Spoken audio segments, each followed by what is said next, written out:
Dear students, Assalamu alaikum. Today our lecture is about motivating the employees. Right? This is very much important to know what is the motivation, what is the level of the motivation, and how motivation can be defined. Okay.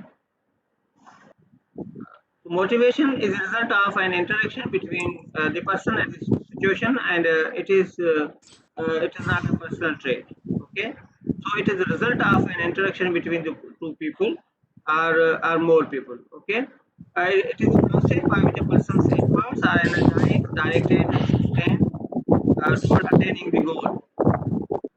And there are three basic components of one's motivation. Those are, what are those? Energy, direction, and persistence. Okay, so by energy we mean we have to create an intensity or a drive into one's efforts, and we have to make sure that person's efforts are directed towards achieving the organizational goal, and we have to make those efforts persistent by providing more energy and more direction. So this is what we can achieve through motivating the employees. Okay, as I said earlier, the leaders have this tool of the motivation which they use to influence their employees, their followers, behaviors, attitudes, and their actions and their perceptions. Because by motivating the employees, you can energize their efforts, and you can give their efforts a particular direction. Because sometimes people are you are actively participating in certain activities, but all those activities are not having a specific direction towards the achievement of the organization goals. तो हमारा क्या काम है motivation के through, कि हम जो है उनकी जो टेंशन है उसको रेगुलेट करें, और उनके अंदर वो एनर्जी पैदा करें, ताकि वो अपना काम बेहतर तरीके से करें। और ये है कि परसिस्टेंस का मतलब क्या होता है? परसिस्टेंस का मतलब होता है कि एक बंदा जो है सिर्फ एक टाइम पे काम न करे, मगर हमेशा हर वक्त करता रहे, और उसके अंदर एक मुस्तकिल मिजाजी पैदा की जाए, और उसके अंदर एक एनर्जी पैदा की जाए, यानी उस काम की या उस ड्राइव की या उस सोच की के अंदर जो है वो शिद्दत पैदा की जाए, यानी एक उसके जज्बात को ज़्यादा उभारा जाए, ना कि एक बंदा जो है वो बिल्कुल हल्के-फुल्के अंदाज में काम कर रहा हो, या काम तो कर रहा हो मगर उस काम के अंदर जो है उसकी तवानाई फुल्ली तौर पर वो यूटिलाइज़ ना कर रहा हो। तो मोटिवेशन का बुनियादी मकसद ये है कि उस बंदे के काम के अंदर जो है वो एक किस्म की शिद्दत और एक जज्बात को जो है वो का दाखिल किया जाए, और ताकि वो बंदा बेहतर तरीके से अपना काम कर सके, ठीक है? ताकि हमें ज़्यादा अच्छे जो है वो नताइज मिल सकें।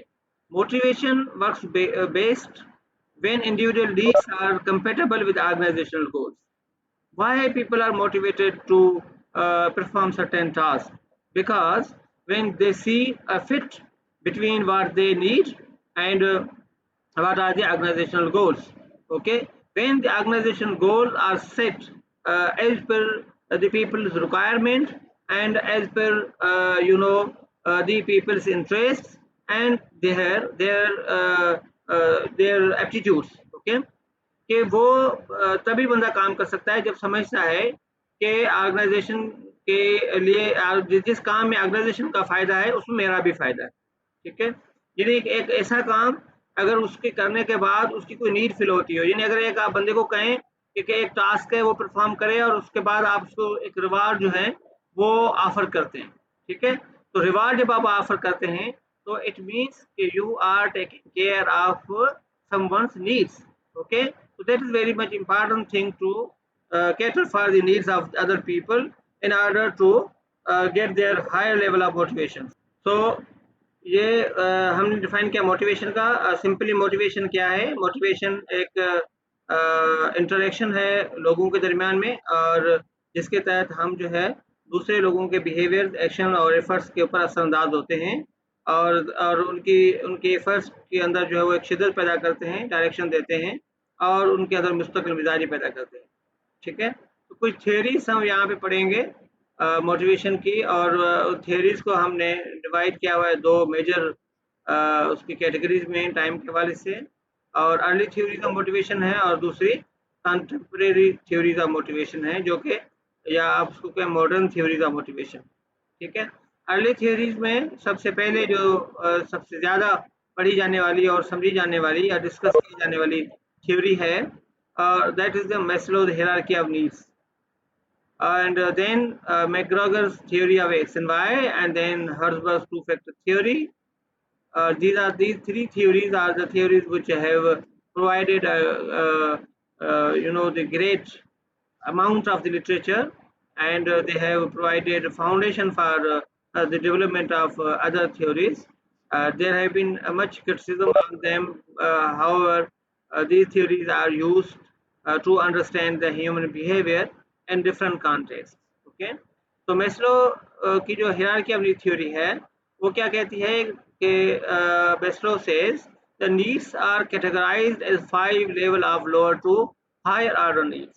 Okay, they have divided the human needs into 5 different categories, and those categories have a particular hierarchy. Okay, there are lower level needs and there are higher order or higher level needs.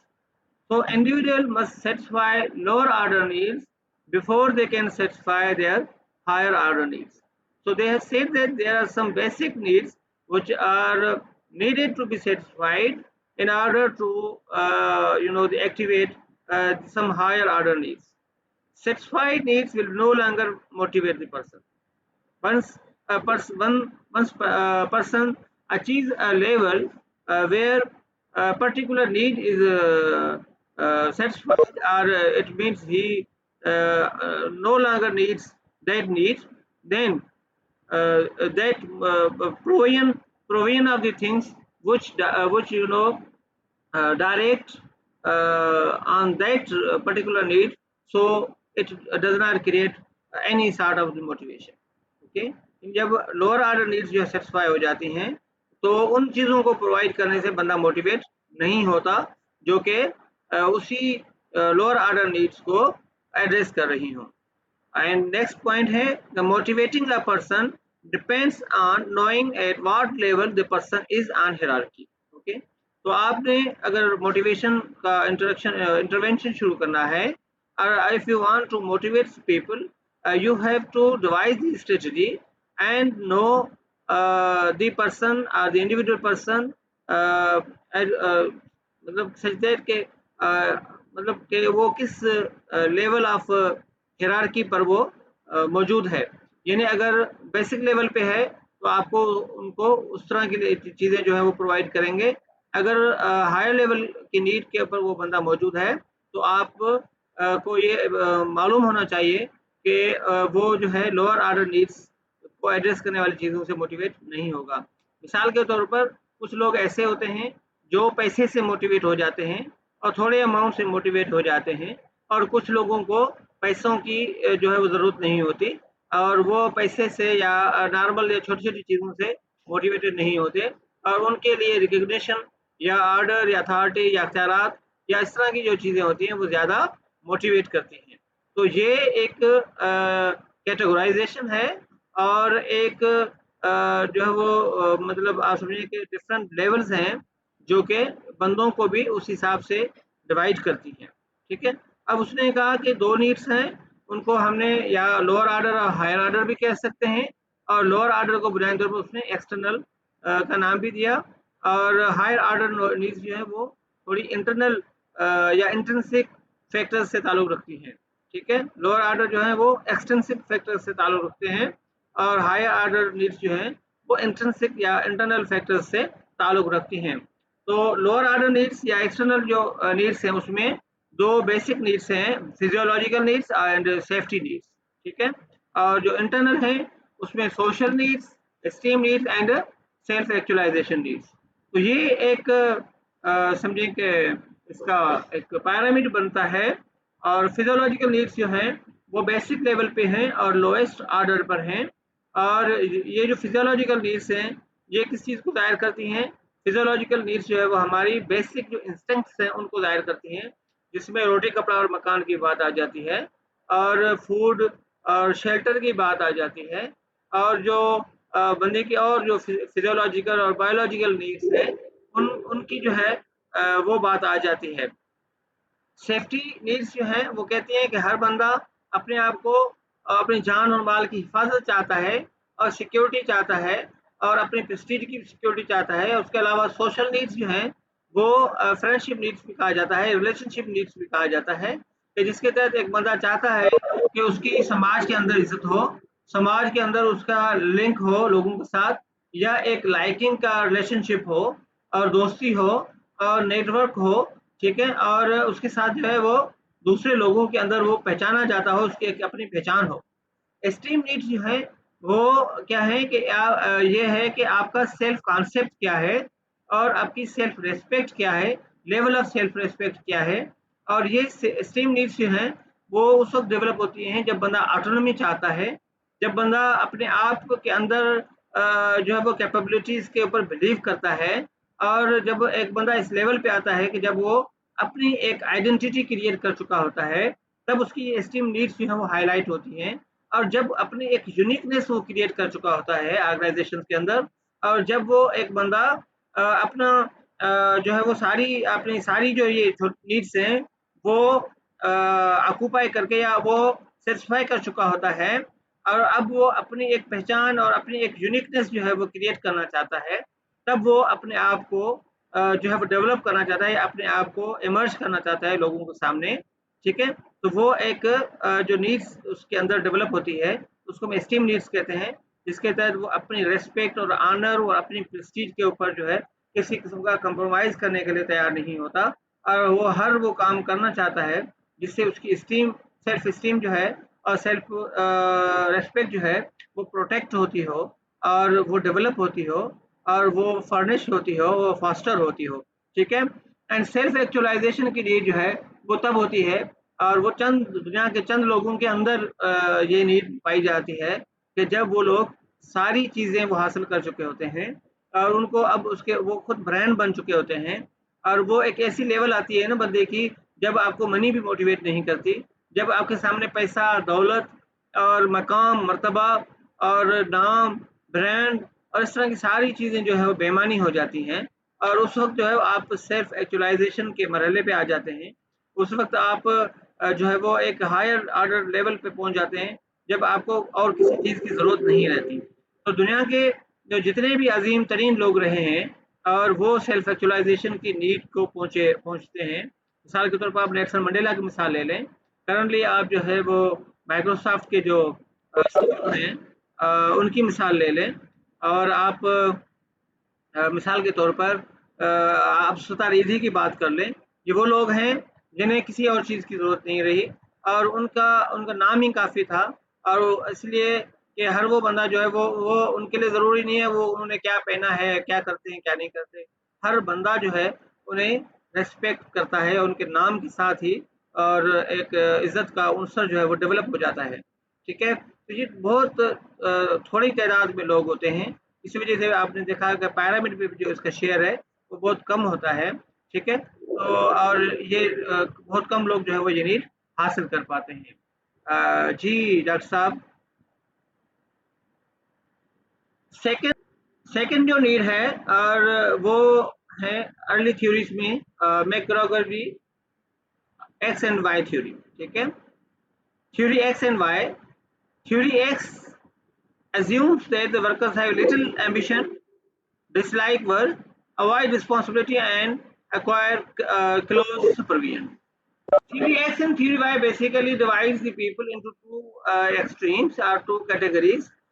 One group of the people is a group which are in which that people don't like work. Okay? उस group के अंदर जो लोग हैं वो काम को पसंद नहीं करते, और उनके अंदर जो है वो काम करने का जज्बा नहीं होता, और आमतौर पर हम कहते हैं वो दाज करते हैं, और लिहाजा वो सेल्फ डायरेक्टेड टीम्स के तौर पर काम नहीं कर सकते या सेल्फ डायरेक्टेड वर्कर्स के तौर पर काम नहीं कर सकते। लिहाजा they need some sort of supervision, they need some sort of monitoring, they need some sort of you know the punishment, और जिस तरह हाँकना कहते हैं ना उर्दू में, जो होता है कि उससे उन्हें हाँका जाएगा तभी काम करेंगे, अदरवाइज वो काम नहीं कर सकते। और कुछ लोग जो है वो दूसरे जो लोग हैं वो थ्योरी वाई के लोग होते हैं। थ्योरी वाई के जो लोग हैं वो मतलब थ्योरी वाई एज्यूम करती है कि एक और ग्रुप है, उसको वाई ग्रुप में ऐड कर सकते हैं, और वो ग्रुप क्या है, these people can exercise self direction, have a desire for a responsibility, and they are the people who enjoy the work। ठीक है, तो ये वो लोग हैं जो कि अपने तौर पर भी काम कर सकते हैं, इन्हें किसी सुपरविजन की जरूरत नहीं होती, और इन्हें अपने किसी को किसी के कहने की जरूरत नहीं होती, किसी डांट डपट की जरूरत नहीं होती, और किसी सख्ती की जरूरत नहीं होती, किसी पनिशमेंट की जरूरत नहीं होती, किसी खौफ की जरूरत नहीं होती। और ये लोग जो हैं वो काम अपनी मर्जी के साथ करते हैं, अपनी खुशी के साथ करते हैं, और काम को पसंद करते हैं, और ये अपनी किसी भी बंदे की किसी सुपरविजन की गैर मौजूदगी में भी अपनी जिम्मेदारी का एहसास करते हैं, और क्वालिटी और क्वांटिटी के जो पैरामीटर्स हैं उनका ख्याल रखते हैं। ठीक है, तो ये थ्योरी जो है ब्लैक लोगों को इसमें अज्यूम करती है। हालांकि इसके ऊपर भी क्रिटिसिज्म हुआ है कि आमतौर पर जो है वो कि जी आप लोगों को जो है वो डिवाइड कर देते हैं, तो फिर अगर आपने लोगों को ही डिवाइड कर दिया कि ये बंदे जो काम करने वाले नहीं है और ये बंदे काम करने वाले हैं, तो what is the role of the leader and what is the role of the organisational practices. Okay, so अगर आप समझते हैं कि नहीं ये बंदा जो है बाय डिफॉल्ट काम को पसंद नहीं करता, तो इसका मतलब ऑर्गेनाइजेशन का तो कोई कसूर ही नहीं है, इसका मतलब है लीडर को कुछ काम करे ही नहीं। ठीक है, तो कुछ इसके ऊपर इनके अजम्पशंस के ऊपर जो है वो क्रिटिसिज्म भी है, मगर इसकी जो बेसिक अजम्पशंस है वो ये क्या कहती हैं कि motivation is maximised by participative decision making, interesting job and good group relations. Okay, कि जी आपने क्या करना है कि अगर आप चाहते हैं कि मोटिवेट करें लोगों को, तो फिर आप participative decision making style use करें, और आप जो है वो यानी कि कस्टमाइज्ड जो है वो सिचुएशंस क्रिएट करें, जिसके तहत आप बंदों के उनकी पर्सनालिटी डायमेंशंस को देखें, और उनकी लेवल ऑफ इंटरेस्ट को देखें, और उसके हिसाब से जो है आप काम उनको ऐसा दें जो कि उनके लिए मोटिवेटिंग हो, उनके लिए इंटरेस्टिंग हो, और उनकी जो डायरेक्शन है, विलिंगनेस है, उनके साथ मुताबिकत रखने वाला हो। ठीक है, ताकि लोग जो है वो बेहतर तरीके से काम कर सकें, और फिर जो है इंटरपर्सनल रिलेशनशिप के ऊपर भी ज़्यादा तवज्जो दी जाए। ठीक है, और थर्ड जो थ्योरी है वो डिवाइड करती है ऑर्गेनाइजेशनल फैक्टर्स को। जो पहले जो चीज़ थी उसने डिवाइड किसको किया था, उसने लोगों को डिवाइड किया था दो ग्रुप्स में, और ये जो थ्योरी है, ये जो ऑर्गेनाइजेशनल प्रैक्टिसेस हैं उनको दो ग्रुप्स में जो है वो डिवाइड करती है, और ये बड़ी इंटरेस्टिंग जो है वो थ्योरी है।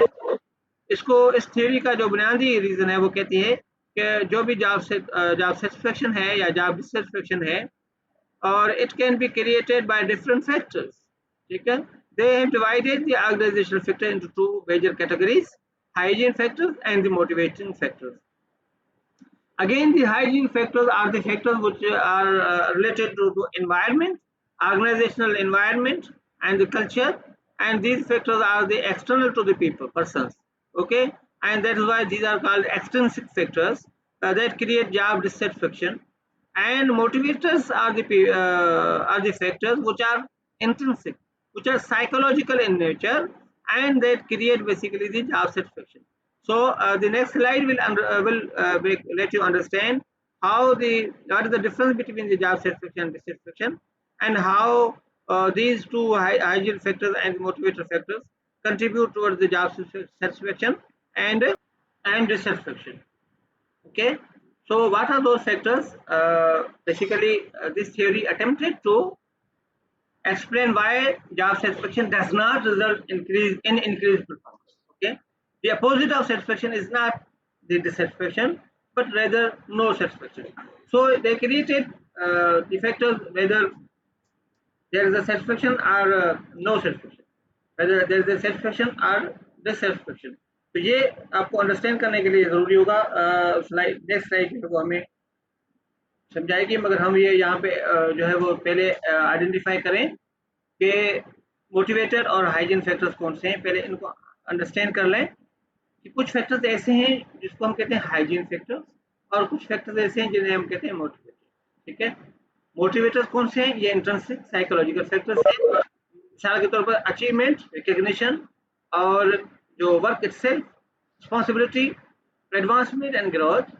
हाइजीन फैक्टर्स कौन से हैं? Supervision, company policy, relationship with supervisor, working condition, salary, relationship with peers, and personal life, relationship with subordinate, status, security, etc. Okay? So अभी आप ये देखें कि अगर मोटिवेटर फैक्टर्स ज्यादा होंगे तो people will be more satisfied, and if the hygiene factor ज्यादा होंगे तो, और मोटिवेटिंग फैक्टर नहीं होंगे तो लोग जो है वो डिससेटिस्फाई होंगे। अब इसको थोड़ा सा यूं समझ लें कि आमतौर पर जो है ट्रेडिशनल जो व्यू है उसमें हम कहते हैं जी कि या तो बंदे की या बंदा सेटिस्फाइड होगा या डिससेटिस्फाइड होगा। ठीक है, ये दो बेसिकली एंड्स हैं, या दो बेसिकली जो है वो एक अपोजिट डायरेक्शंस हैं कि जी आइदर सेटिस्फेक्शन और डिससेटिस्फेक्शन। जो हर्ट्जबर्ग का व्यू है वो थोड़ा इसको यूं एक्सप्लेन करता है कि मोटिवेटर फैक्टर्स जो हैं वो या तो सेटिस्फेक्शन क्रिएट करेंगे या नो सेटिस्फेक्शन क्रिएट करेंगे, और जो हाइजीन फैक्टर्स हैं या वो क्योंकि डिससेटिस्फेक्शन क्रिएट करेंगे या no satisfaction, no dissatisfaction create करेंगे। अब कैसे? बुनियादी तौर पर यह है कि अगर मोटिवेटर फैक्टर्स की प्रेजेंस है, अगर वो ज्यादा हैं, ठीक है, और वो अवेलेबल हैं तो they will satisfy the people. Okay, अगर वो अवेलेबल नहीं है there will not be any satisfaction. ठीक है, मगर जो हाइजीन फैक्टर्स हैं they can not create satisfaction, they just can avoid dissatisfaction. Okay, if there is if you are providing the hygiene factors, it means you are मतलब कि आप जो है वो डिससेटिस्फेक्शन को अवॉइड कर रहे हैं, और you are creating the condition where there is no any dissatisfaction, but it does not guarantee that there is satisfaction. बात समझ आ रही है कि अगर हाइजीन फैक्टर आप प्रोवाइड कर रहे हैं जिसमें सैलरी है, बोनस है, वर्किंग कंडीशन अच्छी प्रोवाइड कर रहे हैं ये वो, तो इसका मतलब है कि यहाँ डिससेटिस्फाइड नहीं होंगे, मगर ये नहीं है कि वहां लोग सेटिस्फाई होंगे। सेटिस्फेक्शन क्रिएट करनी है तो आपने मोटिवेटर फैक्टर्स जो है वो हाईलाइट करने हैं, उनको इंक्रीज करना है।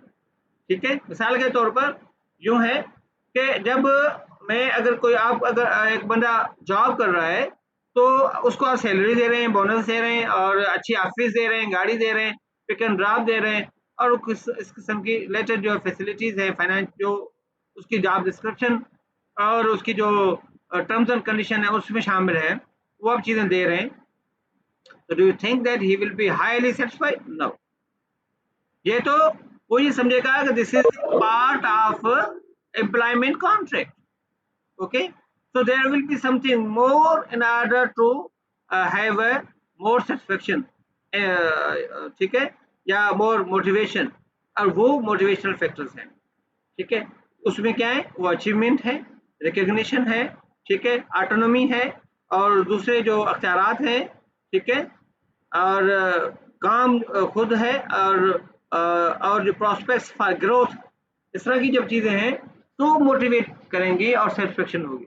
अगर नहीं है तो फिर उन लोगों के अंदर उस जॉब सेटिस्फेक्शन जो है वो नहीं होगी। अब मैं एक एग्जांपल देता हूँ, कुछ जॉब्स ऐसी हैं लोग जो हैं वो सैलरी भी ले रहे हैं और काम भी फ्लेक्सिबल है, जाते हैं कभी नहीं जाते, ठीक है, और उनको किसी किस्म की कोई बहुत ज़्यादा सुपरविजन भी नहीं है, ठीक है, और बहुत ज़्यादा उनके लिए कानूनी पाबंदियां भी नहीं है। एग्जाम्पल ले लीजिएगा, खुद अपना आइडेंटिफाई कर लीजिएगा मैं किसकी बात कर रहा हूँ, ठीक है, क्योंकि मैं ये पब्लिक डोमेन में डायरेक्ट नाम नहीं ले सकता उस ग्रुप का, सही है, मगर फिर क्या है, जब भी आप पूछेंगे तो वो ऐसा महसूस होगा कि जॉब से सेटिस्फाइड नहीं है, ठीक है, वो एनर्जाइज नहीं मिलेंगे, उनके अंदर वो थ्रस्ट नहीं होगा, ड्राइव नहीं होगी, वो एनर्जी नहीं होगी काम। रीजन क्या है कि उनकी ग्रोथ चांसेस नहीं है, अचीवमेंट नहीं है, रिकग्निशन नहीं है, ठीक है, और वो क्या नाम है, जॉब के साथ जो है उनकी इन्वॉल्वमेंट नहीं है, जॉब के अंदर जो है वो वैरायटी नहीं है, स्किल वैरायटी नहीं है, ठीक है, तो इस वजह से वो लोग बहुत ज़्यादा सेटिस्फाइड नहीं होंगे। मगर उस सूरत में कुछ ऐसी जॉब्स हैं जो थोड़े जहाँ चैलेंजिंग अपॉर्चुनिटीज प्रोवाइड की जाती हैं, वहाँ अगर आप काम ज़्यादा करें तो आपको जो है वो प्रमोशन के चांसेस होते हैं, वहाँ आपके लर्निंग के चांसेस होते हैं, वहाँ आपको ट्रेनिंग अपॉर्चुनिटीज मिलती हैं, वहाँ आपको दूसरे लोगों के साथ जो है इंटरेक्ट करने का मौका मिलता है, वहाँ आप नई नई इंफॉर्मेशन के साथ आपका पाला पड़ता है। तो वहाँ उस एनवायरनमेंट में लोग जो है वो ज़्यादा एनर्जी का मुजाहरा कर रहे होते हैं और ज़्यादा परसिस्टेंस के साथ काम कर रहे होते हैं, ज़्यादा मोटिवेटेड होते हैं, ज़्यादा सेटिस्फाइड होते हैं। ठीक है, अभी आप देखें कि जो भी टेक्नोलॉजी रिलेटेड जो इदारे हैं, ऑर्गेनाइजेशंस हैं, उसमें जो लोग काम कर रहे होते हैं कि बेशक उनके जो एंजाइटी लेवल है वो बाज़ औक़ात हाई होता है क्योंकि काम की इसकी वजह से, मगर फिर भी जो है वो उनकी मोटिवेशन और परसिस्टेंस और सैटिस्फैक्शन हाई होती है as compare to those jobs कि जहाँ पे किसी किस्म की जो है ना वो कोई मोटिवेशन नहीं है और हालाँकि उनकी सैलरीज़ भी उन्हें मिल रही हैं और सब कुछ उन्हें मिल रहा है। ठीक है? तो ये उसने ये कहा कि बुनियादी तौर पर जो फैक्टर्स हैं, ऑर्गेनाइजेशन फैक्टर्स हैं, वो 2 किस्म के, हाइजीन फैक्टर्स या मोटिवेशनल फैक्टर्स। हाइजीन फैक्टर्स वो हैं जो कि एक्सट्रिंसिक फैक्टर हैं और जो कि जिनका होना ज़रूरी है और जो जिनका होना जॉब डिस्क्रिप्शन या जॉब की टर्म्स एंड कंडीशन के मुताबिक लाज़मी है, लोग उसको लाज़मी समझते हैं चीज़, और इस वजह से वो फिर मोटिवेशनल पोटेंशियल उसका लो होता है या नहीं होता। ठीक है? और वो सिर्फ एक काम कर सकते हैं कि आपको डिससैटिस्फैक्शन के बचा सकते हैं अगर वो हाइजीन फैक्टर्स मौजूद हैं। अगर हाइजीन फैक्टर्स मौजूद नहीं है तो पीपल विल बी डिससैटिस्फाइड। ठीक है, और if people are dissatisfied they will either go for मतलब के withdrawal or the turnover, or they will leave the organization, or they will go for the strike and they will go for the litigation and they will go for the unionization, etc., etc. Okay, in order to have a motivation you have to do focus on some intrinsic factors which are psychological in nature, and those factors are like achievement, autonomy, etc., etc. Okay, there are some contemporary theories, and you will understand that these theories have benefited from those early theories, but there are these theories are different from those. So there are 5 to 6 theories which are modern theories and the contemporary theories of motivation. Firstly, the 3 needs theory, goal setting theory, reinforcement theory, designing motivation jobs, equity theory, and expectancy theory. Okay? So 5 theories हो गई, ये designing वाला पता नहीं क्या है. Okay, motivation and needs. 3 needs theory. This theory was provided by Maxwell, and there are 3 major acquired needs that are major motives in work. Okay, these theories reflect our motives in the workplace. These theories reflect what we want to achieve in the organizations. So there are 3 basic theories: need for achievement, need for power, and need for affiliation. So what is need for achievement? That is the need which people have in order to excel and succeed in the organization, to have a growth potential, to have a need to get more promotions and to get higher level of position in the organization, to have a more respect, more prestige, more autonomy in the organization. So this is the need for achievement. Okay, the people who are high on the need for achievement, they are willing to participate in new and challenging environment. They accept the change and they accept the responsibility. They are willing to lead the people. They are willing to accept the leadership position in the organization. Okay, and they are willing. They are basically in HR terms, these people are the people who want to uh, gain more through getting training, education, learning, and by applying the new knowledge, by achieving new knowledge, by sharing the knowledge. Okay, they want to equip themselves and update their knowledge.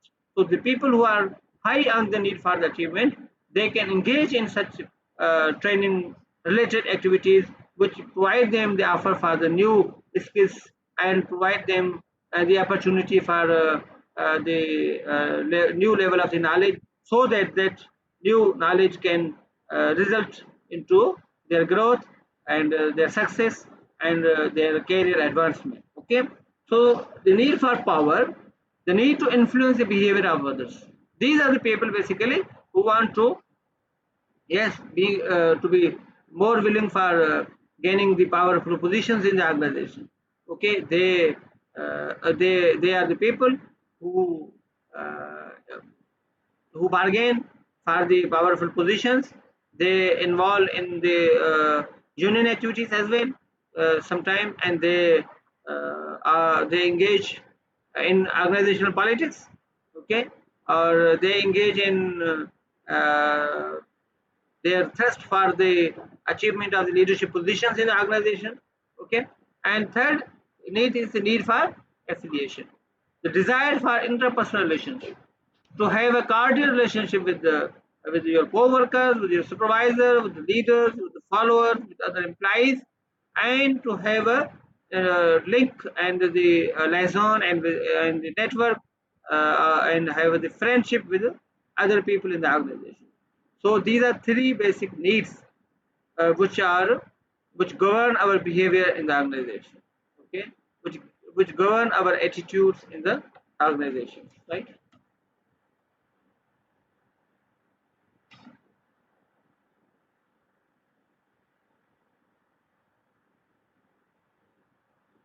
So this picture is displayed before you, and अगर ये picture जो है वो आपको दिखाई जाए तो आप उसको कैसे इंटरप्रेट करेंगे? लोगों को उससे अंदाज़ा लगाया जाता है कि ये नीड फॉर कौन सी नीड पे हाई है।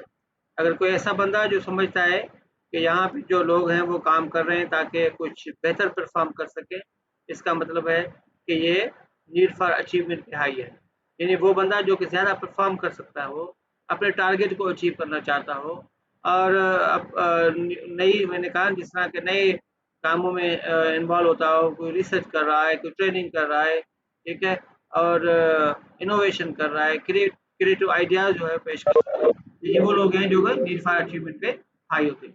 नीड फॉर पावर क्या है? Indicated by someone in the story wanting to be someone else and enjoy the actual mutual friendship. Need for affiliation, अगर कोई फ्रेंडशिप करना चाहता है। Need for power में indicated by someone the story desiring to have an impact or make an impression on others in the story। अगर आप ये चाहते हैं कि अगर स्टोरी आप इस तरह लिखें कि जी एक बंदा था जिसने जो कि ये चाहता था कि मैं जो है वो सबसे बेहतर पोजीशन करूं और नंबर 1 पे आ जाऊं, और कोई बंदा जो है वो मुझे बीच न कर सके, और मैं जो है वो सबसे ऊपर आ जाऊं।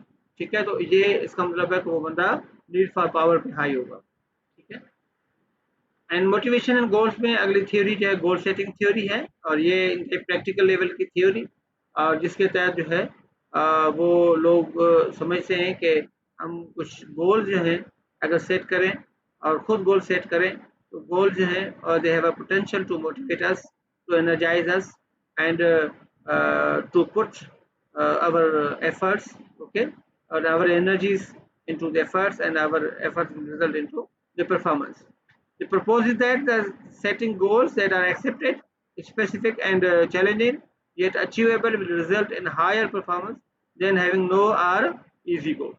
okay, गोल सेटिंग थ्योरी क्या कहती है कि अगर आप एम्प्लॉइज के साथ मिलकर गोल्स बनाएं, और वो गोल्स ऐसे हैं जो कि म्यूचुअली एक्सेप्टेड हों, यानी कि म्यूचुअली एक्सेप्टेड से मुराद ये है इम्पोज किए हुए ना हो, ठीक है, और वो पार्टिसिपेटिंग स्टाइल के साथ जो है वो खुद डेवलप किए गए हों, ठीक है, और फिर वो यकीनन स्पेसिफिक क्लियर हो, ठीक है, जनरल गोल्स ना हो, ठीक है, और वो गोल्स जो है उनके कोई डायरेक्शन हो, कोई क्वांटिटेटिव क्वालिटेटिव मेजर्स उसके हो, स्पेसिफिकेशंस हो, और चैलेंजिंग हो।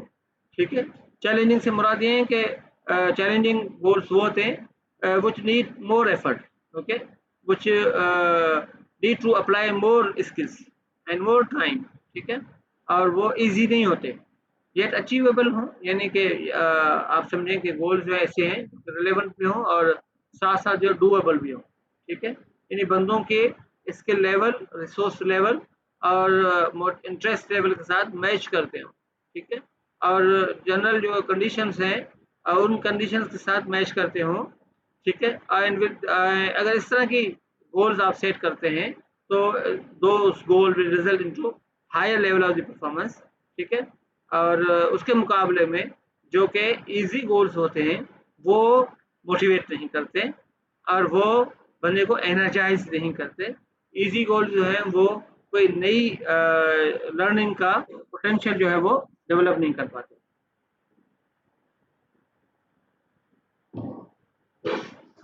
Is basically goal setting is culture bound to different countries. What are the benefits of the participation in goal setting? Why we need a participative decision making style while setting the goals? Okay, as I stated earlier, if you go for the participative leadership goal setting style, it means the level of acceptance will be high.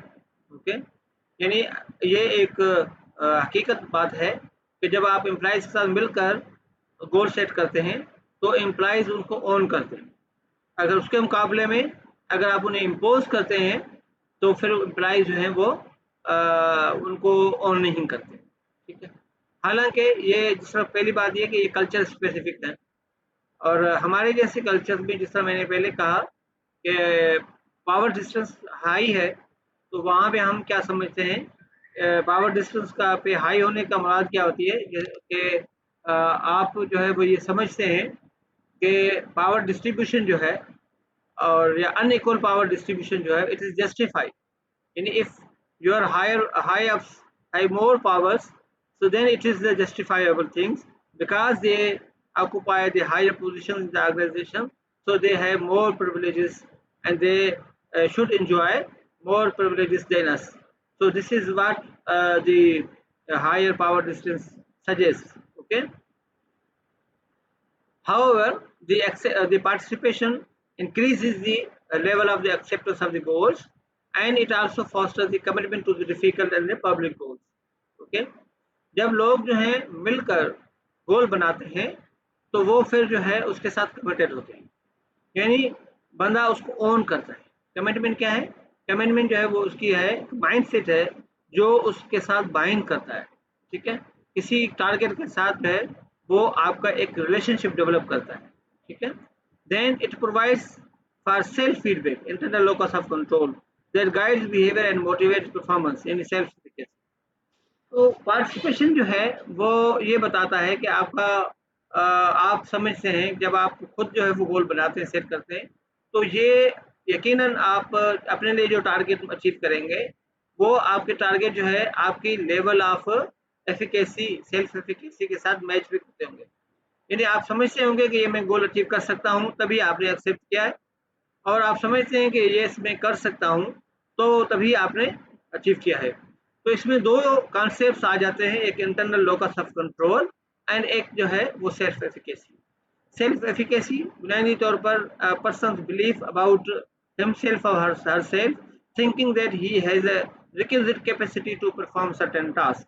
Okay, on the other hand, the internal locus of control is the perception of a person to understand where the powers lies, whether activities are controlled by himself or the efforts and performance of a particular person is controlled by the factors outside him and factors related to the organizational and the other outside environment, right?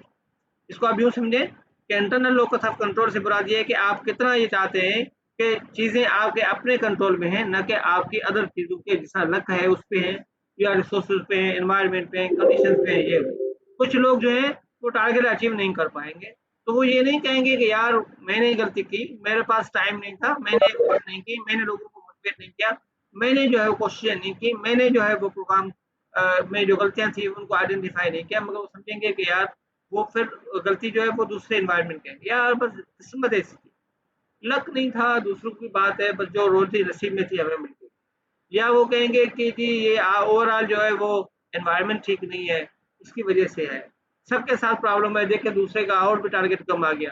सही है, तो ये हम क्या करते हैं attribute करते हैं दूसरी इसके ऊपर कि जी ये चीज़ें जो हमारे कंट्रोल में नहीं है नहीं। तो ये अगर आप दूसरों के ऊपर एट्रीब्यूट करते हैं तो ये आपका एक्सटर्नल लोकस ऑफ कंट्रोल है। इंटरनल लोकस ऑफ कंट्रोल ये है कि when you are thinking that you are in charge of yourself, okay, you are the person who have control over your own activity, so that is the internal locus of control. So participation basically increases interest, participative goal setting basically increases a person's internal locus of control, and thus the increasing the chances of the achievement of the goals, right? And also increases the level of motivation. So this diagram will let us understand how the goal setting theory works. So first of all, you have to establish the goals. You have to set the goals, and those goals must be specific and must be difficult. Okay, have a certain difficulty, okay, or the demanding nature, and a certain challenging nature of the goals. Then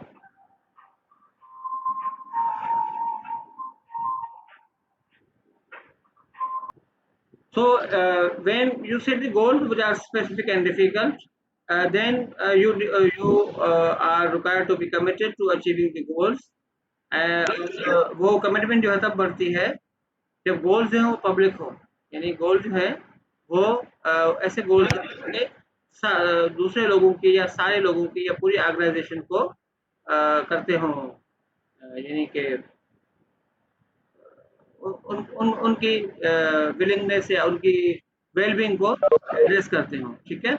और individual has internal locus of control and self set goal, जिस तरह पहले बात की कि फिर internal locus of control जो है वो इसके ऊपर असरअंदाज होता है, उसकी कमिटमेंट के ऊपर असरअंदाज होता है, और सेल्फ एफिकेसी जो है वो भी असरअंदाज होती है आपकी कमिटमेंट के ऊपर, और जो आपकी जो गोल्स की एक्सेप्टेंस है उसके ऊपर जो है वो कौन सी चीज़ असरअंदाज होती है, और वो असरअंदाज होती है कि पार्टिसिपेशन, कि आप गोल सेटिंग में कितना आपने पार्टिसिपेटिव जो है वो स्टाइल अप्लाई किया। और सेकंड जो पॉइंट है और वो है कि जी जब आप गोल जो है वो सेट करते हैं और वो कमिटमेंट भी और एक्सेप्टेंस भी डेवलप होती है, तो then it will create the motivation. And what is the motivation? Motivation जो है वो it is the intention to work towards goal, ठीक है। और उसके अंदर जो मॉडरेटिंग रोल अदा करते हैं, यानी कि जो चीज़ें हैं उसके ऊपर असरअंदाज होती है, जो फैक्टर्स जो मॉडरेट करते हैं इस लिंक को या असरअंदाज होते हैं वो भी इंटरनल और एक्सटर्नल हैं। मिसाल के तौर पर सेल्फ एफिकेसी और नेशनल कल्चर। सेल्फ एफिकेसी जो है वो असरअंदाज होगी कि जो लोग सेल्फ एफिकेसी हाई होंगे वो ज़्यादा मोटिवेटेड होंगे और उनका इंटेंशन टू वर्क जो है वो ज़्यादा होगा, और जो लोग सेल्फ एफिकेसी पे लो होंगे और उनके जो मोटिवेशन लेवल भी लो होगा, ठीक है। और नेशनल कल्चर की भी हमने बात की कि डिफरेंट जो कल्चर के लोग हैं वो डिफरेंटली इसको रिस्पॉन्ड करते हैं, ठीक है। हमारे यहाँ आमतौर पर जो है वो गोल सेटिंग का जो मरहला है वो प्राइवेट सेक्टर में ज़्यादा अप्लाई होता है, ठीक है, और पब्लिक सेक्टर में बहुत कम इस्तेमाल होता है, ठीक है। और हमारे यहाँ चूँकि ज़्यादातर जो है वो जो इम्पोज्ड गोल्स हैं, टारगेट्स हैं, उनके ऊपर हम ज़्यादा मोटिवेट होते हैं क्योंकि हम उसको ज़रूर फॉलो करने की कोशिश करते हैं, and people want to please their high ups more, okay. और अगर उनके लोअर टायर से गोल्स अचीव होते हैं तो वो फिर उनको इतना ज़्यादा वो सीरियस नहीं लेते, ठीक है। ये चूँकि ये अगेन वही बात है जो कि हमारे यहाँ लोग जो हैं वो हाई पावर डिस्टेंस वाले हैं, ठीक है। कि हम लोग समझते हैं कि जो हाई अप्स हैं वो हमें सख्त से सख्त काम दे सकते हैं, हमें उसमें जो है वो देर नहीं करनी चाहिए, और जबकि अगर आपका कोई कलीग देता है या आपसे वन स्टेप सीनियर जो है वो आपको कोई काम देता है तो आप जो ज़्यादा मोटिवेशन और ज़्यादा परसिस्टेंस के साथ काम नहीं करते हो, ठीक है। फिर अगर इस तरह की चीज़ें हैं, मोटिवेशन जब आपकी होगी हाई होगी तो then it will relate to the higher level of the performance and goal achievement. The link between the motivation and the higher performance or the goal achievement is a two-way link. Two-way link की मुराद क्या है कि motivation high होगी तो आप perform ज़्यादा करेंगे और गोल अचीवमेंट आपकी ज़्यादा होगी। फिर जितना आप परफॉर्म करते जाएंगे, जितना आपके गोल अचीव होते जाएंगे, उतनी आपकी लेवल ऑफ मोटिवेशन जो है वो इंक्रीज होती जाएगी, ठीक है। तो ये इसमें टू वे डायरेक्शन है, टू वे इसके अंदर इंटरेक्शन है। यकीनन इसके अंदर आपको एक लूप डेवलप करना पड़ेगा और वो है self generated feedback and the progress, ठीक है। और सेल्फ जनरेटेड इस वजह से है कि जब आप देखते हैं कि काम कर रहे हैं तो आपकी जो मोटिवेशन है, आपका इंटेंशन है और आप उसको उसके ऊपर अमल दरामद भी करते हैं और आपका काम करना जो है वो परफॉर्मेंस की आउटकम भी दे रहा है, तो यकीनन फिर आप जो है वो ज़्यादा मोटिवेट होते हैं, ज़्यादा खुश हो जाते हैं और आप फिर और ज़्यादा परफॉर्म करना कोशिश करना लगते हैं। ठीक है, तो ये एक थ्योरी है जिसके तहत आप तो दोबारा इसको एक्सेप्ट मतलब यूँ समझें कि जब आप गोल सेट करते हैं तो गोल आपकी कमिटमेंट और एक्सेप्टेंस डेवलप करते हैं और कमिटमेंट और एक्सेप्टेंस के भी जो दो ऊपर वाले फैक्टर्स हैं वो मॉडरेट करते हैं, असरदार होते हैं। ठीक है, और उसके बाद जो है मोटिवेशन डेवलप होती है और मोटिवेशन से परफॉर्मेंस डेवलप होती है और मोटिवेशन और परफॉर्मेंस का जो लिंक है वो आपस का इंटरलिंक है या समझें कि वो डुअल रिलेशनशिप है। ठीक है, अगली थ्योरी रीइंफोर्समेंट थ्योरी है और रीइंफोर्समेंट थ्योरी क्या कहती है? It assumes that a desired behavior is a function of its consequences and it is externally caused and if reinforced is likely to be repeated.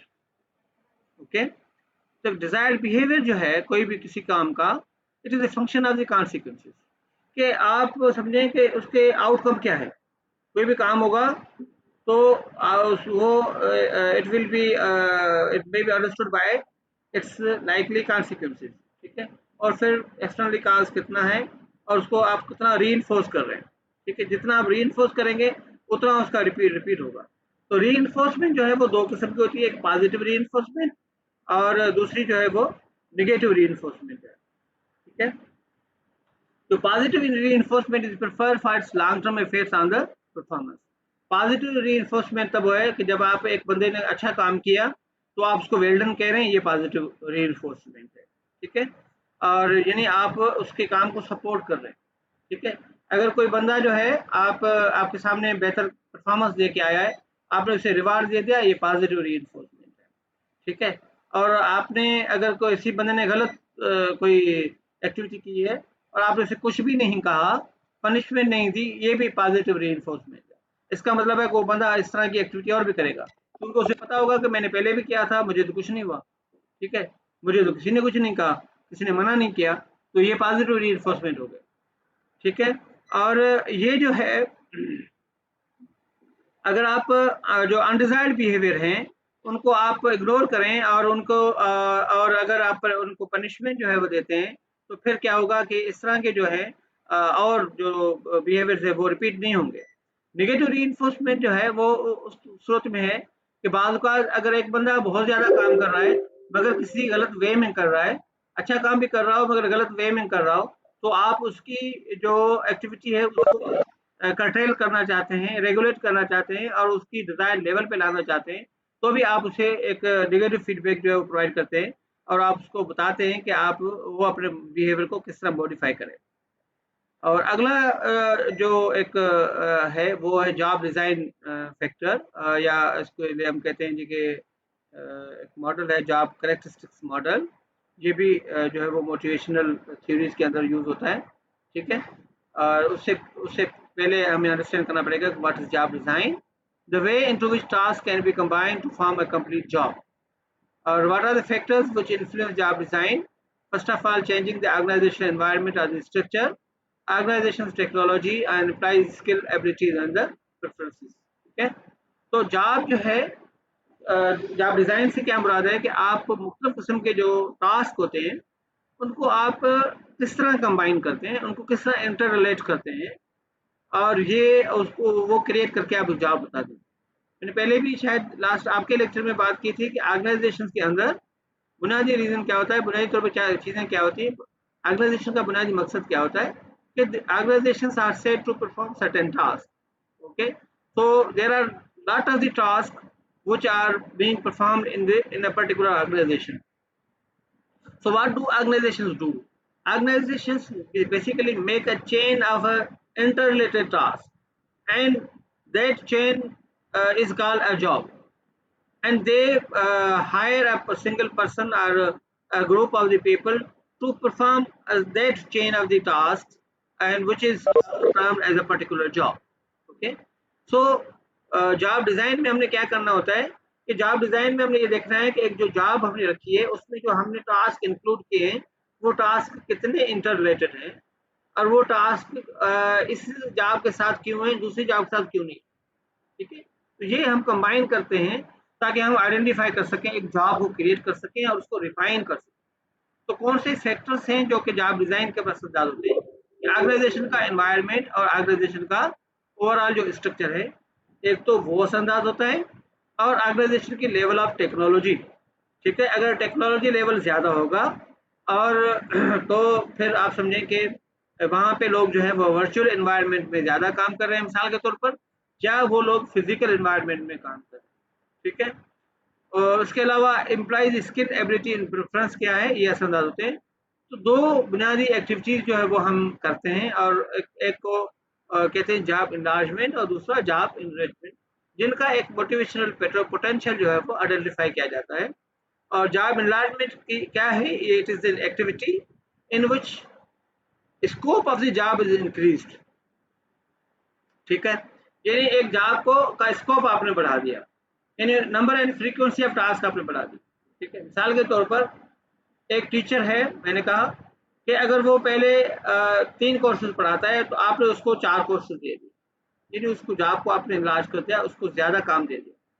फिर अगर टीचिंग के साथ साथ उसको आप एडमिनिस्ट्रेशन का टास्क भी दे देते हैं, उसको साथ साथ आप कुछ और एडिशनल जो है वो रिस्पॉन्सिबिलिटीज दे देते हैं, लैब दे देते हैं, रिसर्च दे देते हैं और एक्टिविटीज़ में आप उन्हें इंगेज करते हैं।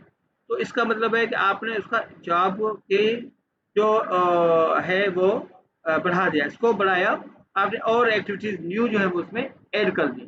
ठीक है, और फिर अगर टीचिंग के हवाले से हमने कहा अगर 3 कोर्सेज वो पढ़ा रहा है, अगर वो हफ्ते में जो है वो मिसाल के तौर पर 9 क्रेडिट अवर पढ़ा रहा है तो आपने उसको 18 कर दी, तो आपने फ्रीक्वेंसी जो है उनकी बढ़ा दी। तो ये उससे क्या है कि इसका क्या होगा कि वो एक्टिविटीज बढ़ जाएंगी, टास्क बढ़ जाएगा और पॉसिबिलिटी बढ़ जाएगी और जॉब का स्कोप जो है बेहतर होगा। ठीक है, और ये जॉब को इनलार्ज करने का एक्टिविटी है। अब ये जॉब इनलार्जमेंट किस लेवल पे आके बंदे को मोटिवेट करता है और किस लेवल पे आके बंदे को डिमोटिवेट करता है, ये बात अंडरस्टैंड करने वाली। फिर जॉब इनरिचमेंट जो है वो एक ऐसी एक्टिविटी है जिसके तहत हम बंदे की रिस्पॉन्सिबिलिटी और ऑटोनॉमी को बढ़ाते हैं, यानी जॉब की डेप्थ को बढ़ाते हैं।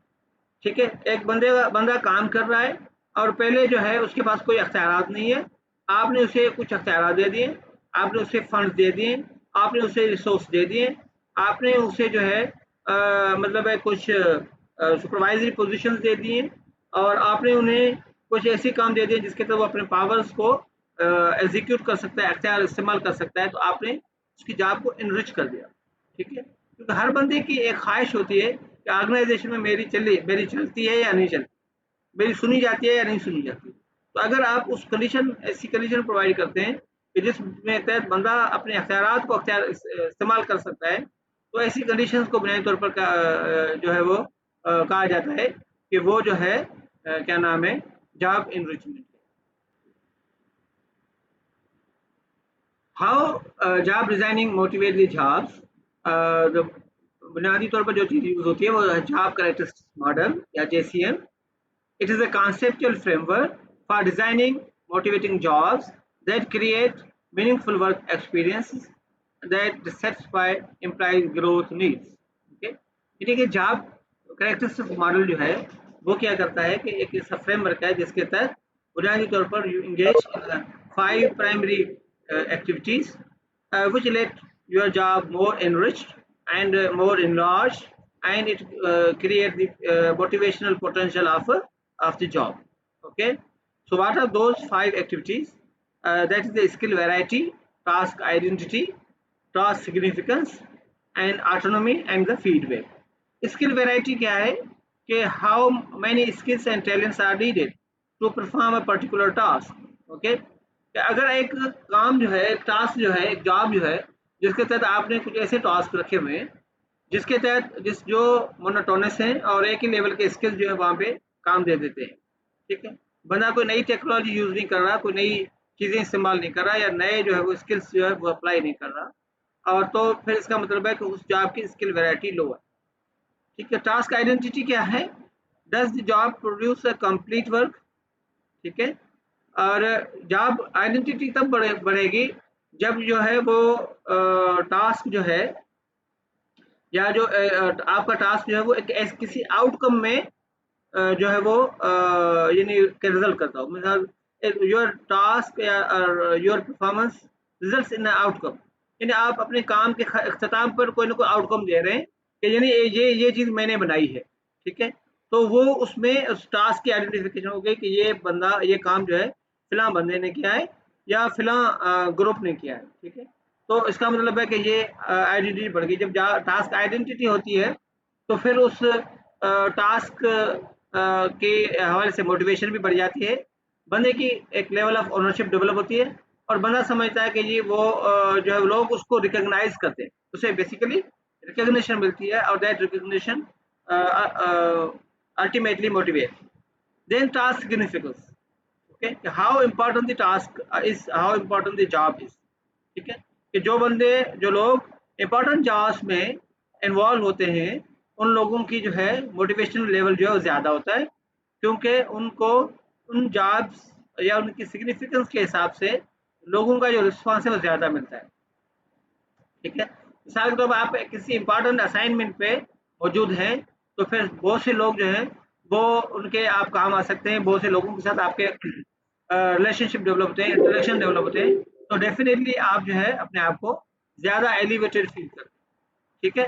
फिर जब ऑटोनॉमी कितनी है कि आपके अख्तियारात कितने हैं, अगर आप के पास ज़्यादा अख्तियारात हैं, आप जो है डिसीजन पावर आपके पास ज़्यादा है और आपके पास जो है रिसोर्सेज ज़्यादा है, आप किसी को पनिश भी कर सकते हैं, रिवार्ड भी कर सकते हैं, आप किसी को कुछ दे भी सकते हैं, छीन भी सकते हैं, ठीक है। तो उस सूरत में आपकी जो लेवल ऑफ इम्पोर्टेंस है वो ऑर्गेनाइजेशन के अंदर इंक्रीज हो जाती है और अगेन आपकी मोटिवेशन जो है वो इंक्रीज होती है और आप उस जॉब को ज़्यादा टाइम देते हैं, आप उसको जो है ज़्यादा उसके लिए सेक्रीफाइस करने के लिए तैयार होते हैं और ऐसे काम के लिए आप ज़्यादा कमिटमेंट शो करते हैं। Then comes feedback, how do workers know well how well they are doing, ठीक है। फीडबैक जो है it is the communication which you receive from other people which enlist you tell you whether you are performing well or not, okay। So that is basically the level of feedback, level of response which you receive, ठीक है। तो ये job characteristic model है। जो core job dimensions हैं उसमें skill variety, task identity, task significance और autonomy and feedback, ठीक है। So what they result, what such things result in psychological states, okay. तो skill variety, task identity and significance जो है they result in experienced meaningfulness of the work, okay. When you have work which requires more skills and which is identifiable and that creates a particular identity for you and which result in a particular identity or you can say कि वो उसमें एक आपका नाम develop होता है कि जी ये चीज़ काम मैंने किया, मैंने बताया ना, सिग्निफिकेंट इंपॉर्टेंस। तो ये फिर काम की मीनिंगफुलनेस जो है वो बढ़ जाती है, परसीव मीनिंगफुलनेस जो है वो बढ़ जाती है या एक्सपीरियंस मीनिंगफुलनेस जो है वो बढ़ जाती है। तो काम जो है वो ज़्यादा इम्पॉर्टेंट होता है। Autonomy, experience, responsibility for outcome of the work. Feedback results in का knowledge of actual results of the work activities. Feedback से आपको पता चलता है कि आप काम क्या कर रहे हैं, कैसे कर रहे हैं, किस तरह कर रहे हैं, उसमें गलतियां क्या हैं, उसकी स्ट्रेंथ एंड वीकनेसेस क्या हैं और किस तरीके से काम होना चाहिए और किस तरह हो रहा है, ठीक है। तो ये आपको पता चलता है। So what are the outcomes which are personal or organizational outcomes? So work, high internal work motivation basically कि बंदा जो है he is motivated to work more when he perceives such these core dimensions, okay, and he experiences these psychological states and then he feels higher level of internal motivation, okay. Then high quality work performance is another outcome.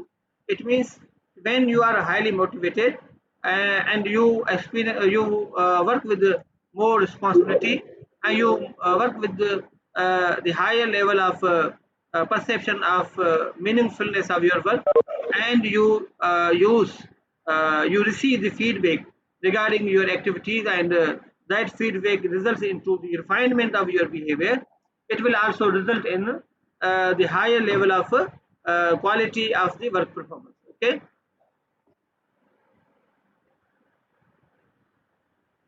So ये है कि आप, the third outcome is a high satisfaction with the work, and fourth outcome is the lower level of the absenteeism, okay, and the turnover. बुनियादी तौर पर आप ये अभी थोड़ा सा पूरा इस जॉब कैरेक्टरिस्टिक मॉडल को देखें तो आपको अंडरस्टैंड होगा कि हम ये कहते हैं कि अगर जॉब की जो डायमेंशंस हैं, 5 डायमेंशंस, उसको अगर फोकस किया जाए, ठीक है, तो क्या होगा कि you will experience psychological state of meaningfulness of the work, and increase level of the responsibility, and increase level of knowledge about your work. Then it will result into higher level of the motivation, performance, satisfaction, and lower level of the absenteeism and turnover. Absenteeism एक ऐसी condition है जिसमें एक बंदा voluntarily जो है absent हो जाता है, काम पे नहीं आता, he fails to join the work, okay, and turnover is a voluntary withdrawal from the organization, okay. सो ये जो एक लूप अगेन डेवलप होता है कि जब आप ये outcome, personal and work related outcome हासिल करते हैं, ठीक है, तो ये जो है एम्प्लॉय ग्रोथ नीड्स को और बढ़ाता है। जब आप ज़्यादा काम कर रहे हैं, आप चाहते हैं और ज़्यादा काम करें। जब आपकी परफॉर्मेंस बेहतर हो रही है, आप कहते हैं और ज़्यादा बेहतर हो। जब आपकी सेटिस्फेक्शन लेवल बेहतर हो रही है, आप कहते हैं मैं आप और काम करूँ, और जो है वो ज़्यादा आप जो है परफॉर्म करना चाहते हैं। अगेन ये है कि अगर आपको रीइंफोर्समेंट मिल रही है और आपको जो है उस सिलसिले में जो रिकॉग्निशन है वो मिल रही है और सपोर्ट जो है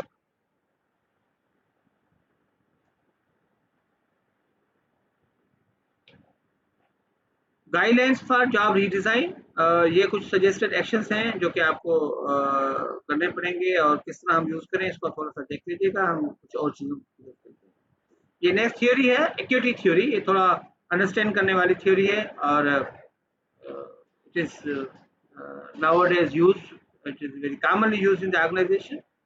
It relates to the justice in the organization, okay. It proposes that the employees perceive that what they get from the job situation or outcome in relation to what they put, and that's called inputs, and then compare the input outcome ratio with the input outcome ratio of the level others. If the ratios are experienced as equal, then a state of equity and fairness exists.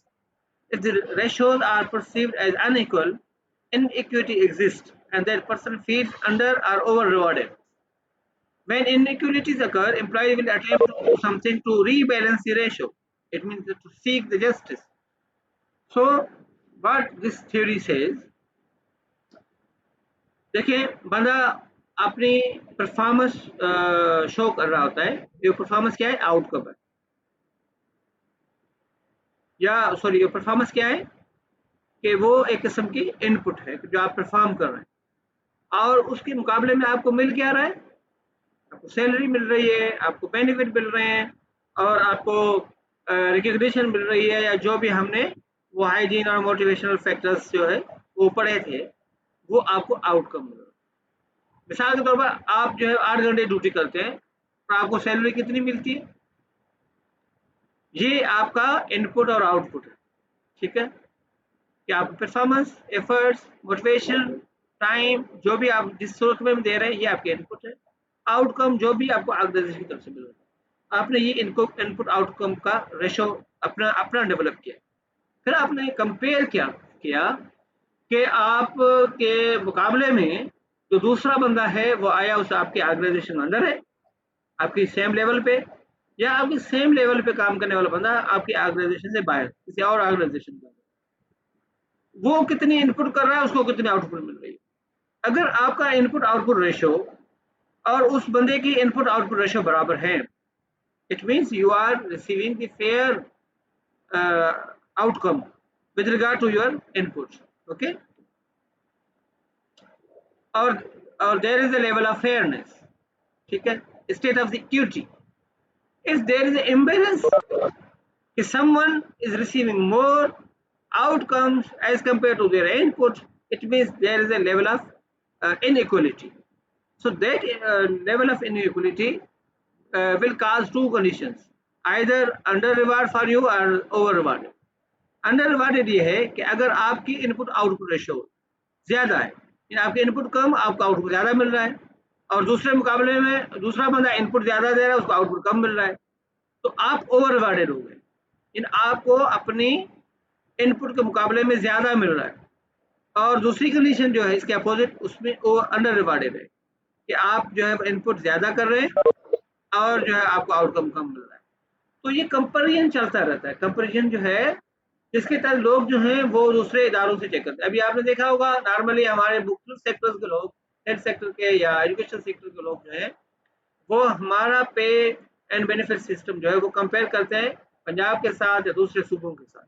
ये भी एक किस्म का equity theory की application है कि जब आप चेक करते हैं कि दूसरे लोगों को कौन से फार्मूले के तहत जो है वो प्रमोशन मिल रहे हैं, हमारी मतलब से आप कॉलेज लेवल के टीचर्स की मिसाल लें, तो ये इनपुट आउटपुट रेशियो को मेजर करने की चीजें होती है। ठीक है, तो अगर ये जो इनइक्वालिटी है तो फिर हम उसके लिए जस्टिस को सीख करते हैं। उसके लिए आप जो है वो अदालतों का भी रुख करते हैं। उसके लिए आप जो है वो आपकी लेवल ऑफ मोटिवेशन डिक्रीज भी हो सकती है, यानी आप कुछ एक्टिविटीज ऐसी करते हैं जो इंटरनल है, कुछ ऐसी है जो एक्सटर्नल है। इंटरनल ये है कि आप पर्सनल, मिसाल के तौर पर आपकी लेवल ऑफ मोटिवेशन डाउन हो गई, ये आपका पर्सनल रिएक्शन है। आपने जो है वो वॉइस रेज किया, ये आपका पर्सनल रिएक्शन है। आपने यूनियन बनाई, ये आपका एक ग्रुप रिएक्शन है। और आपने एक एहतजाज किया, जलसा किया, या जो है वो किसी इदारे के अंदर, कोई कोर्ट के अंदर आपने केस किया, तो ये आपका अलग से रिएक्शन है। ठीक है, इक्विटी थ्योरी में जो है वो है कि कौन से रिस्पॉन्सेज हैं परसीव्ड इनइक्वालिटीज के। ठीक है, डिस्टॉर्ट ओन और अदर रेशियोज, समटाइम जो है वो लोग जो है वो क्या करते हैं कि अपने रेशियोज को या दूसरे रेशियोज को कम या ज्यादा करते हैं, खत्म करते हैं, या अपनी लेवल जो इनपुट जो है वो डिक्रीज कर देते हैं। Induce others to change an on input और आउटकम, या दूसरे लोगों को कहते हैं कि अपने इनपुट आउटकम को जो है वो डिक्रीज करते हैं। या change on inputs increase or decrease efforts or outcome see greater reverse, choose a different comparison reference other person system or self and or quit their jobs. ठीक है, तो इसमें यह है कि या तो आप अपना जो है वो एफर्ट्स को खत्म कर देते हैं, कम कर देते हैं, या आप अपने लिए रिवार्ड्स जो है वो ज्यादा मांगने लग जाते हैं।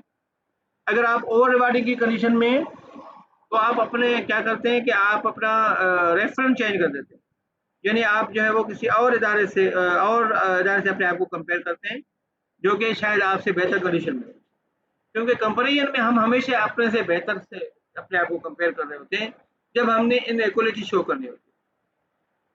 हमने ये कभी नहीं देखा कि हम कौन से लोग हैं जिनसे हम बेहतर हैं। पर्सनल लाइफ में भी देखें, we always whenever we report some problems, we report something which is unjustified with us, we normally compare ourselves with the people who are in a well-to-do conditions as compared to the conditions in which we are living. We don't compare ourselves with the people who are not better than us. Okay, so अगर हम उन लोगों से अपने आप को compare करें कि जिनके पास वो फैसिलिटीज भी नहीं है जो हमारे पास। मैं एक छोटी सी एग्जांपल देता हूँ। अभी हमने जो ऑनलाइन टीचिंग की एग्जांपल क्लासेस शुरू की है, तो बैचलर्स लेवल पे खास तौर पर अभी आप लोगों को शायद इतने इश्यूज नहीं है, हमारे लोगों को इश्यूज हैं बैचलर लेवल पे, और some of the issues are very real. कि लोग कहते हैं जी कि हमारे पास एक्सेस नहीं है, और इंटरनेट की नहीं है, अगर या अपने डिवाइसेस की नहीं है, लैपटॉप और मोबाइल फ़ोन नहीं है, या लैपटॉप और मोबाइल फ़ोन है तो हमारे पास इंटरनेट के जो पैकेजेस हैं उनकी सहूलत नहीं है, या उनको हम अफोर्ड नहीं कर सकते। सम रियलिटीज कि हमारे पास ऐसे लोग भी हैं जो कि शायद इन चीज़ों को अफोर्ड नहीं कर सकते। मगर दूसरी कंडीशंस में अगर देखा जाए तो पाकिस्तान के अंदर और हमारे यहाँ सिंध के अंदर, या जिस इदारे के जैसे एरिया में हम ऑपरेट कर रहे हैं, इसमें कितने लोग हैं जो डिग्री कॉलेजेस से सालाना पास आउट होते हैं, मगर वो लोग जो हैं वो इन कैंपसेस के अंदर भी हायर एजुकेशन के लिए एडमिशन को अफोर्ड नहीं कर पाते। ठीक है। दूसरी बात कि हमारे जो कोर्सेज हैं उनकी फीस कितनी है, ना होने के बराबर as compare to other universities और प्राइवेट सेक्टर यूनिवर्सिटीज, उनकी फीस कितनी है। तो बात यह है कि हम अगर कंपेयर करें उन लोगों से कंपेयर करें कि जिनके पास वो बुनियादी फैसिलिटीज भी नहीं है जो हमारे पास हैं। ऐसे लोग भी हैं जो डिग्री कॉलेजेस से पास आउट होकर घर में बैठे हुए हैं, या वो अपनी उम्र खा गए, उन्हें कभी यूनिवर्सिटी में जो है वो पहुंचने की आप समझे कि वो अफोर्ड नहीं कर पाए। सही है। तो अगर हम उनसे कंपेयर करें तो हम अपने आप को बेहतर कंडीशंस में पाएं, फिर हम हमारा जो डिमोटिवेशन लेवल है वो डिक्रीज हो सकता है। और अगर मगर हम ऐसा करते नहीं होते, हम क्या करते हैं, मैंने कहा हम अपने से ऊपर वाले बंदे से अपने आप को कंपेयर करते हैं, तो इस वजह से ज्यादातर हमारे यहाँ अनफेयरनेस की जो परसेप्शन है वो डेवलप होती है। हम समझते हैं कि we are not in good condition. तो ये जो हमने पहले एग्जांपल दी थी एम्प्लॉय असेसमेंट की, ये है कि अगर आपका आउटकम इनपुट रेशियो जो है वो कम है दूसरे के आउटपुट रेशियो से, यानी आपके आउटकम ज़्यादा है as compare to your income, और तो फिर आप इनकम इनइक्विटी जो है वो करते हैं, दूसरा इक्विटी और तीसरा इनइक्विटी ओवर रिवार्डेड। ठीक है, ये आप देख लीजिएगा। इसमें तीन जो है वो जस्टिस बुनियादी तौर पर दो की बात है, अभी तो तीन आ गए हैं इस जस्टिस थ्योरी में। एलिक्वेट की शायद थ्योरी है, और ये इक्विटी थ्योरी में बुनियादी तौर पर जो है वो दो यहाँ पे जस्टिस पढ़ाए जाते हैं, और अभी मैंने कहा कि तीन है, इसमें साथ तीसरा भी मैं डिस्कस करता हूँ। एक डिस्ट्रीब्यूटिव जस्टिस है और प्रोसीजरल जस्टिस, और तीसरा इंटरैक्शनल जस्टिस। ठीक है। और डिस्ट्रीब्यूटिव जस्टिस क्या है? Perceived fairness of the amount and the allocation of the rewards among individuals who received what. Okay.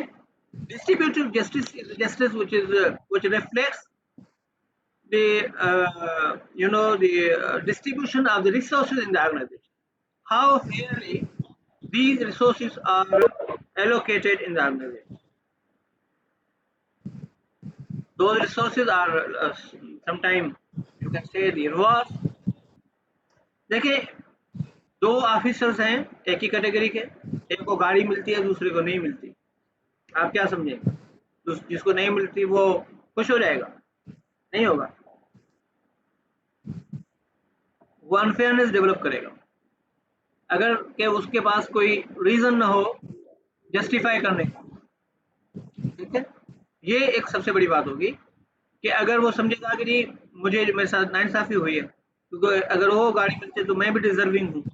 सही है। तो ये डिस्ट्रीब्यूटिव जस्टिस, एक बंदे को ऑफिस स्पेस मिलता है दूसरे को नहीं मिलता, हालांकि वो सेम पोजीशंस ऑक्यूपाई करते हैं ऑर्गेनाइजेशंस के अंदर। तो ये भी एक किस्म का जो है वो इनजस्टिस है। ठीक है। तो ये डिस्ट्रीब्यूटिव जस्टिस की बात हो रही है। फिर प्रोसीजरल जस्टिस क्या है? The perceived fairness of the process used to determine the distribution of reward, how who receive what. It affects and implies organizational commitment. Procedural justice जो है ये रिफ्लेक्ट करता है कि ड्यू प्रोसेस क्या है ऑर्गेनाइजेशन के अंदर, चैनल्स कौन से यूज हो रहे हैं, चीजें जो अगर डिस्ट्रीब्यूट हो रहे हैं, कोई रिवार्ड डिस्ट्रीब्यूट हो रहे हैं, तो उनका बुनियादी तौर पर प्रोसीजर क्या है, और जो क्राइटेरिया यूज हो रहा है वो कैसा यूज हो रहा है। ठीक है।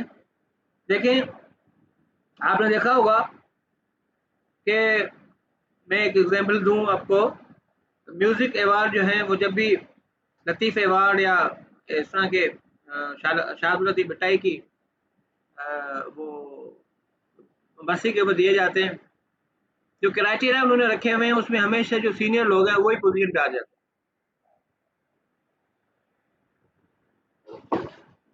ठीक है। तो आपने देखा कि किस तरीके का एक आपका प्रोसीजर जो है एक खास लोगों को या एक ग्रुप को सपोर्ट कर रहा है और दूसरे ग्रुप को सपोर्ट नहीं कर रहा। आप वेटेज किस चीज को दे रहे हैं? ठीक है। मिसाल के तौर पर अगर आप हमारे यहाँ हमारी फैकल्टी की एग्जांपल लें कि उसमें आप रिसर्च आउटपुट की जो है वो मिसाल देते हैं, तो उसमें अगर आपने ये देखा कि अगर कोई टाइम फ्रेम नहीं रखा कि आपने कहा जो नंबर ऑफ पब्लिकेशन जिसका ज़्यादा होगा तो हम उसको जो है वो बेस्ट रिसर्चर अवार्ड देंगे। यकीनन जो लोग इसमें बहुत अरसे से काम कर रहे हैं, इन उसमें एक ऐसा बंदा भी बेस्ट रिसर्चर अवार्ड ले सकता है जिसने पिछले 5 साल में कोई एक भी पेपर पब्लिश नहीं किया। क्यों? कि उसके इससे पहले उसकी लेंथ ऑफ सर्विस के हिसाब से ज़्यादा उसके पास आ गए। अगर एक बंदा डायरेक्टर और इस लेवल की पोजीशन पे रहा है, यकीनन उसके स्टूडेंट्स और उस तरह के बहुत से लोगों ने उसके नाम जो है वो दिए होंगे और वो भी उसकी नंबर ऑफ पब्लिकेशंस को इंक्रीज करने में उनका रोल होगा। तो यकीनन अगर उसके लिए फिर क्या है, आपका जो क्राइटेरिया है वो ऐसा होना चाहिए कि जिसमें आप हर एस्पेक्ट को वेटेज दें। ठीक है। तो अभी जो है अभी देखेंगे जिस तरह भी रैंकिंग्स होती हैं तो उसमें जो प्रोसीजर फॉलो किया जाता है उसमें कोशिश की जाती है कि मल्टीपल इंडिकेटर्स यूज किए जाए। जो मल्टीपल इंडिकेटर्स आप जब यूज करते हैं तो फिर आपका जो प्रोसीजर है रैंकिंग का वो किसी हद तक इक्विटेबल आउटकम जो है वो क्रिएट करता है, जिसमें आप हर सेगमेंट को उसका ड्यू वेटेज जो है वो देने में कामयाब हो जाते हैं।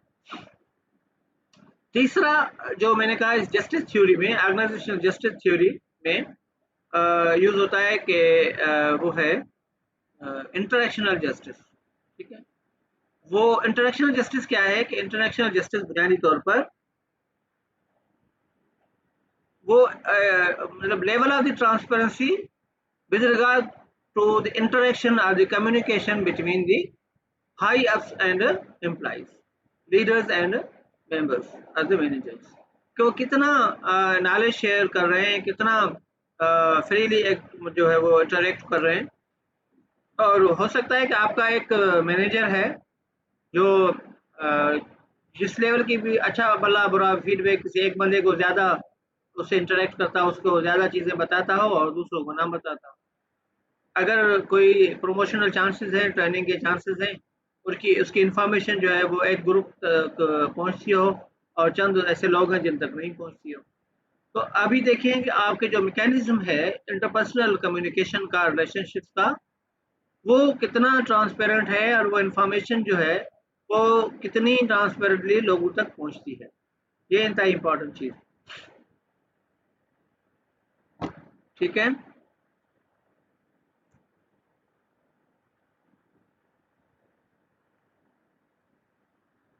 अगली ये एक्सपेक्टेंसी थ्योरी है, ये भी समझने वाली चीज है। एक्सपेक्टेंसी थ्योरी बुनियादी तौर पर 3 उसके डायमेंशंस हैं, एफर्ट, परफॉर्मेंस और रिवार्ड्स।